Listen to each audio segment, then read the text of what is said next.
The moment you apologize for your ambition, you've already surrendered your power. Think about it. When was the last time you watched a successful person take something they wanted, a promotion, a relationship, a territory in business, and felt that uncomfortable knot in your stomach? That feeling wasn't disgust. It was recognition. Recognition that they possess something you've been conditioned to suppress. That conditioning, it's the invisible prison keeping you compliant while others feast on opportunities you were taught to politely decline. Every day you wait for permission, someone else is taking what could have been yours. In this video, I'll reveal Machiavelli's most suppressed insight, the one principle that separates those who acquire power from those who merely admire it. This isn't about becoming cruel. It's about understanding a truth the world operates on but never admits.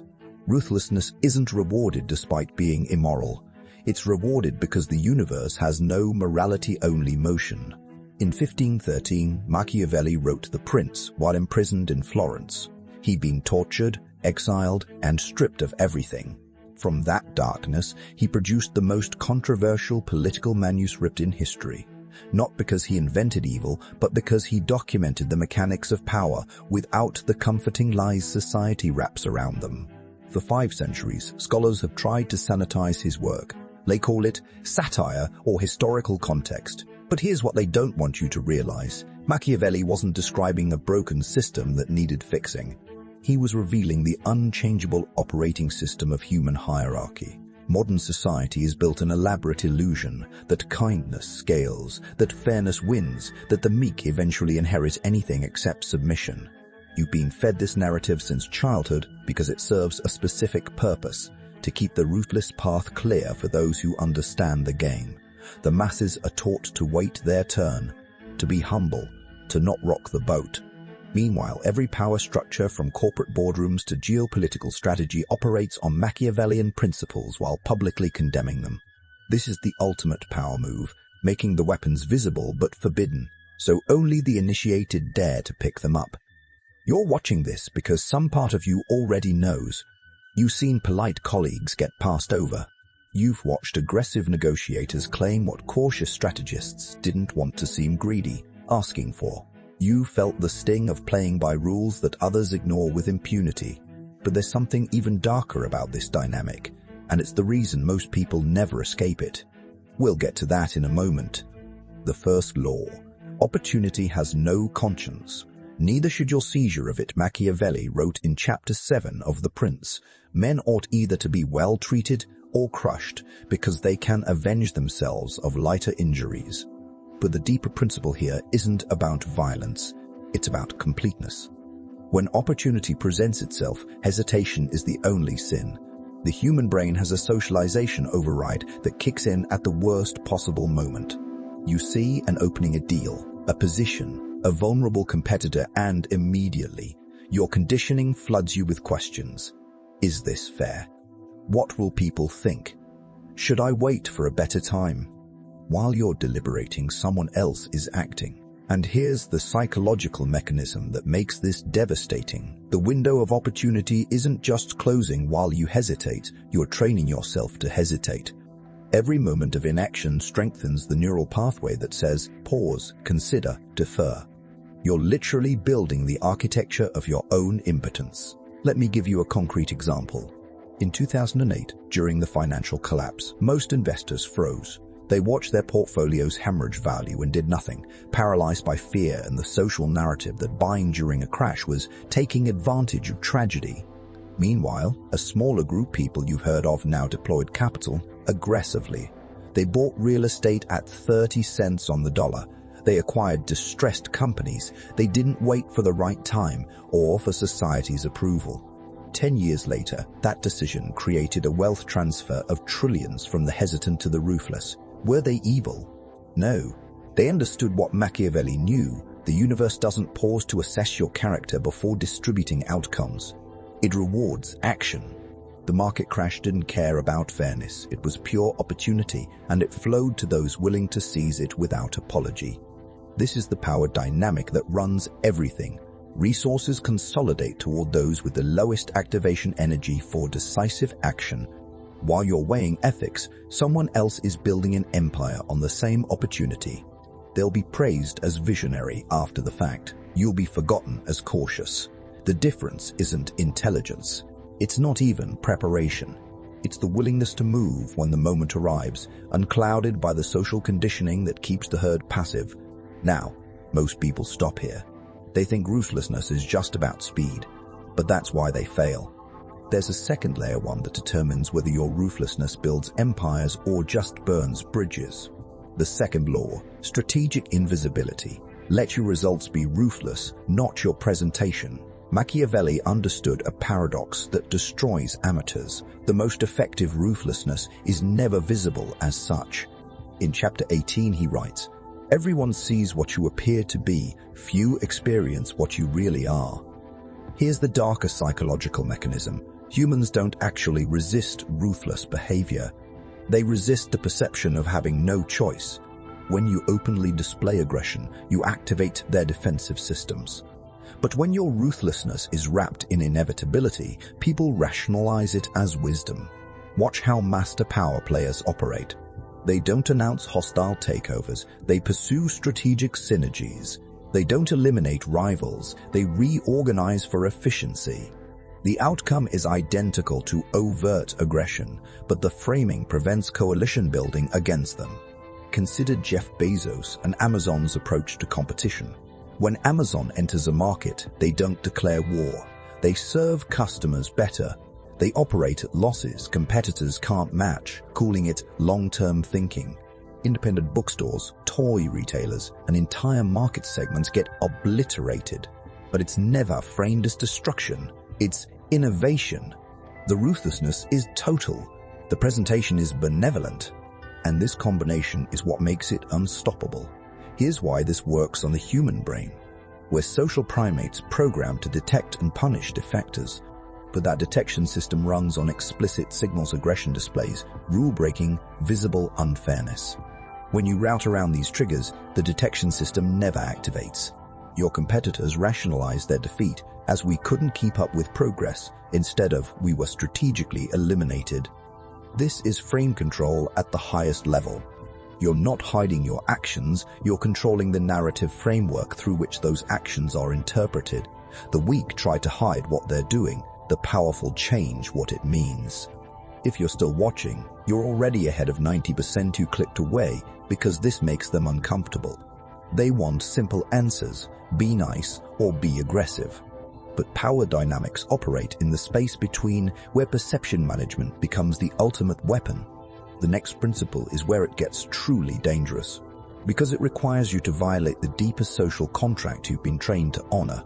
The third law, loyalty is currency, not virtue, spend it strategically. In chapter 17 of The Prince, Machiavelli poses the famous question, is it better to be loved than feared? His answer reveals the principle weak people never grasp. One should wish to be both, but because it is difficult to unite them in one person, it is much safer to be feared than loved. But the real insight isn't about choosing fear over love. It's about understanding that all relationships are transactional and loyalty only has value when deployed asymmetrically. You've been conditioned to view loyalty as a virtue, something you maintain regardless of reciprocity. That conditioning serves a specific purpose. It keeps you invested in relationships and systems long after they've stopped serving you. While you're being loyal, others are leveraging their relationships strategically, maintaining alliances exactly as long as they're useful. Here's the mechanism. Every moment you invest in a non-reciprocal relationship, you're not just losing that energy, you're signaling low value. The human status detection system interprets excessive loyalty as evidence that you have no better options. This creates a perverse dynamic where your loyalty actually reduces how much others value you. Contrast this with how powerful people operate. They maintain relationships warmly but without dependency. They create the perception of loyalty while keeping their options fluid. When a partnership stops serving their interests, they transition gracefully to new alliances, and they're respected for being strategic rather than condemned for being disloyal. Think about your own life. How many relationships are you maintaining out of obligation rather than mutual value exchange? That colleague you help constantly who never reciprocates. That friend who only calls when they need something. That boss who promises advancement that never materializes. What weak people do, continue investing, believing that loyalty will eventually be rewarded, that their character will be recognized. What powerful people do, they assess relationships quarterly like investment portfolios. Is this generating returns? If not, they reallocate their energy without guilt or explanation. This is where you need to be careful. I'm not suggesting you burn bridges or betray people who've invested in you. That's amateur ruthlessness. It damages your reputation and limits future alliances. Strategic loyalty means maintaining positive relationships while keeping them properly weighted in your priority hierarchy. The people who master this principle build networks that look solid but are actually fluid, constantly optimizing for mutual value while appearing dependable. Their loyalty isn't fake, it's calibrated. But knowing these three principles isn't enough. You need to understand how they combine with the final law, the one that separates those who apply these tactics clumsily from those who engineer systematic dominance. The fourth law: create systems where your interest and others' incentives align. Then let inevitability do the work. This is the principle Machiavelli understood but rarely stated explicitly. In Chapter 9, he discusses principalities supported by the people versus those imposed by force. The master insight, the most powerful ruthlessness, doesn't require continued force. It creates conditions where your success becomes other people's self-interest. This is forbidden knowledge because once you internalize it, you stop playing the game everyone else is playing. You start designing games where you're the only possible winner. Here's the psychological foundation. Humans resist overt domination, but they embrace systems that serve their immediate interests, even when those systems ultimately consolidate power away from them. If you can structure situations where helping you helps them in the short term, they'll build your empire while believing they're serving themselves. Look at how platform companies achieved market dominance. Amazon made it beneficial for sellers to list products. They got access to customers. As sellers invested in the platform, they became dependent. Now Amazon has leverage to change terms, take margins, even compete directly using seller data. The sellers enabled their own subjugation because at each decision point, staying on the platform served their immediate interest. This is ruthlessness at the architectural level. There's no villain, no visible aggression. Just the system that naturally concentrates power toward its designer. Most people can't handle this truth because it reveals that much of what they consider success is actually structured dependence. Their career advancement within a corporate hierarchy isn't empowerment, it's increasingly sophisticated captivity. The prestigious title, the higher salary, the stock options. These are golden handcuffs that make leaving increasingly costly. And here's what Machiavelli never explicitly wrote but understood. The ultimate power isn't making people do what you want through force or persuasion. It's designing systems where what you want becomes the path of least resistance. When you operate at this level, you're no longer taking what's yours through confrontation. You're structuring reality so that what's yours flows to you naturally, while others rationalize their contribution as voluntary cooperation. This is why the most powerful individuals don't look ruthless. They look like inevitable success. They're not fighting for resources. They've positioned themselves where resources accumulate. The ruthlessness is in the architecture, not the execution. The difference between someone who applies the first three laws and someone who masters this fourth one is the difference between a successful predator and an apex architect. The predator takes what they can. The architect designs ecosystems where everything flows toward them. Now you understand the complete system Machiavelli revealed. Ruthlessness isn't brutality. It's strategic clarity across 4 dimensions. First, you seize opportunities without apology, understanding that hesitation is self-elimination. While others debate ethics, you act knowing the universe distributes outcomes to those who move decisively. Second, you cloak your ruthlessness in frames that prevent resistance. Your competitors never organize against you because they can't articulate what you're doing as aggression. You control not just outcomes, but the narrative through which those outcomes are interpreted. Third, you treat loyalty as strategic currency, not moral imperative. You maintain relationships warmly but without dependency, optimizing your network for mutual value while keeping your options fluid. Fourth, and this is where it becomes systematic, you design the game itself. You create structures where your success becomes others' self-interest, where power flows to you through systems rather than conflicts. These four principles work together synergistically. The first gives you momentum. The second gives you sustainability. The third gives you flexibility. The fourth gives you inevitability. Now, some will say this is manipulation. They'll call it Machiavellian, using the term as an insult without realizing they're admitting its effectiveness. But power doesn't care about labels.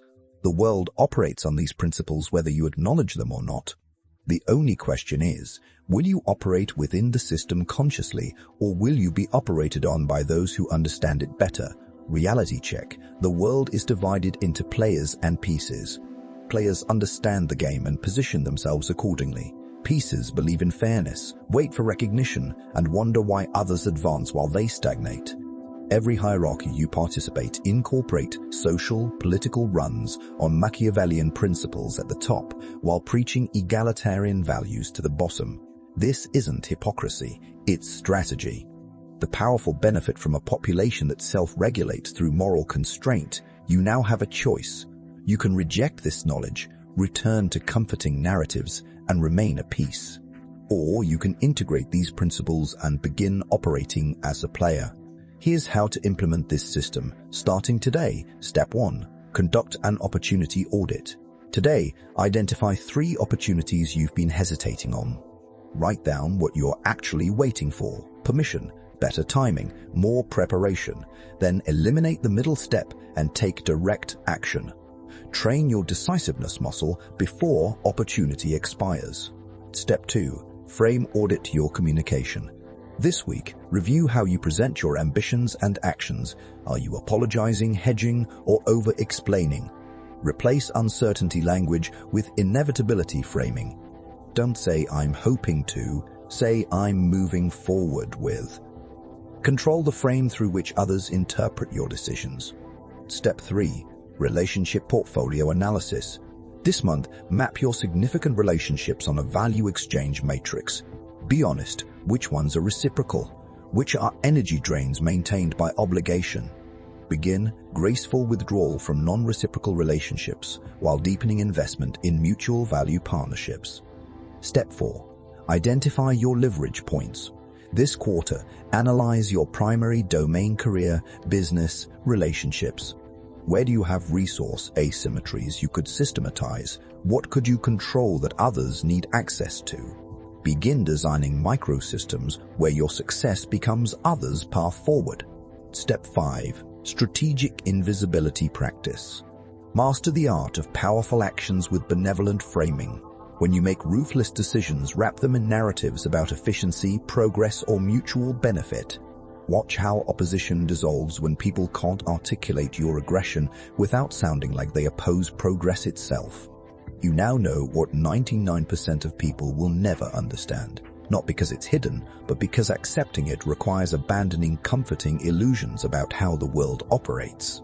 You came to this video because some part of you recognizes that politeness isn't working, that playing fair in an unfair game is self-elimination, that every day you wait for permission is another day someone else is taking what could have been yours.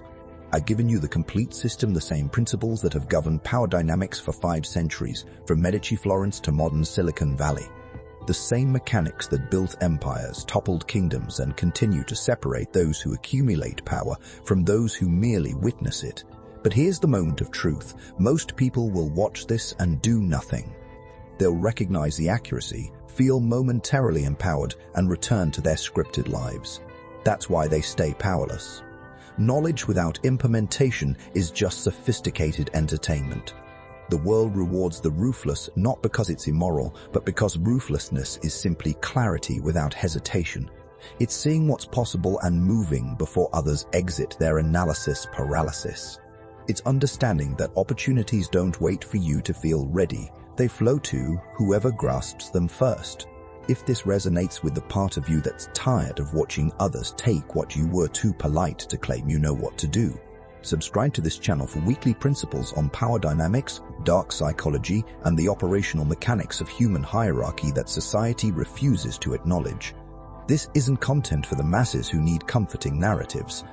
This is intelligence for those ready to operate in reality as it exists, not as we wish it were. The choice is yours, but remember, ignorance is not bliss, it's slavery. The moment you apologize for your ambition, you've already lost. Stop apologizing,